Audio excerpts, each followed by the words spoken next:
Janette's TV and Janette's TV podcast. I'm your host, Janette Burke, and I'm standing here with Beverly D'Angelo, who is a well-known actress. You probably remember her from the National Lampoon's franchise, A Streetcar Named Desire, and A Coal Miner's Daughter, and many other things. Beverly, what's it like to be an actress with that kind of status, that legacy, and what did National Lampoon's mean to you for your career?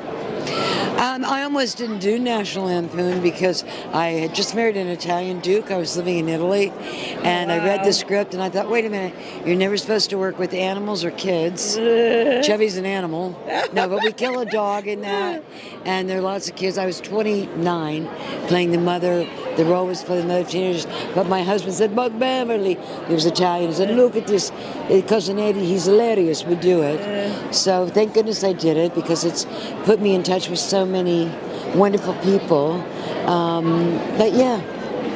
And Beverly, do you find that playing a mom in that kind of role really kind of made you like a poster child for all moms? And I think I was the original MILF. Yeah, okay.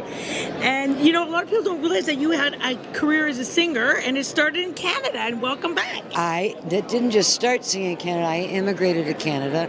I have family in Hamilton. I lived in Toronto, and I started singing.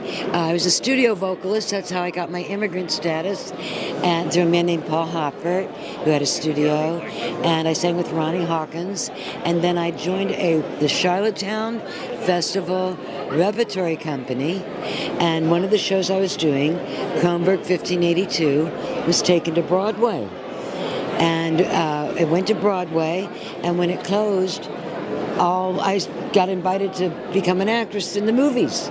So I didn't come back, and I regret it to this day, because when I was due to get my citizenship, I couldn't fulfill my residency requirement because I was working so much. Oh, you could have been a Canadian. I've thought about it so many times. I did a film called Violent Night in Winnipeg. Oh, yeah. It was a little hit in the States. Yeah. Did that a couple years ago. Okay. And I miss it. All right. So because we have to go a little fast, because you have to go, because you have. I do. Give me I want to give you some shameless promotion. Tell us what you're up to, and maybe a website or something, or social media we could go to.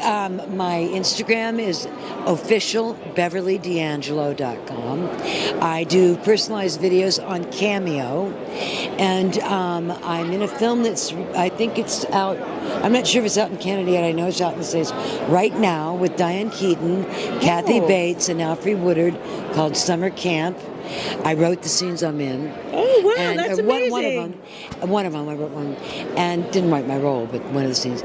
And I have a film called No Address that's coming out this summer that's about, I play a homeless woman who's struggling with mental illness, like so many of our homeless are. And I reunited recently with Tony Kaye, who was the director of American History X, and in a film of his called The Trainer that's coming out this year. Okay, I also just sang. So busy. I also just sang at the Grand Ole Opry. Oh my! In a tribute to Patsy Cline, which was filmed for PBS. So we'll be able to see stuff soon. I'm glad you're really kicking it. Well, my kids grew up. Oh, so you're a mom too, right? I gotta go. Okay. I gave birth to twins when I was 49. Wow. Don't try it at home. But they're 23 years old now, so I'm working more. All right. Well, you did it all. Well, thanks so much for being with us today. Thanks for the interview, Janette. and thanks to my wonderful audience. Don't forget to subscribe to our YouTube channel, link below.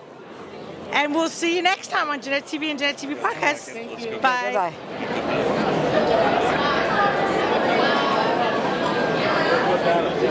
Bye-bye.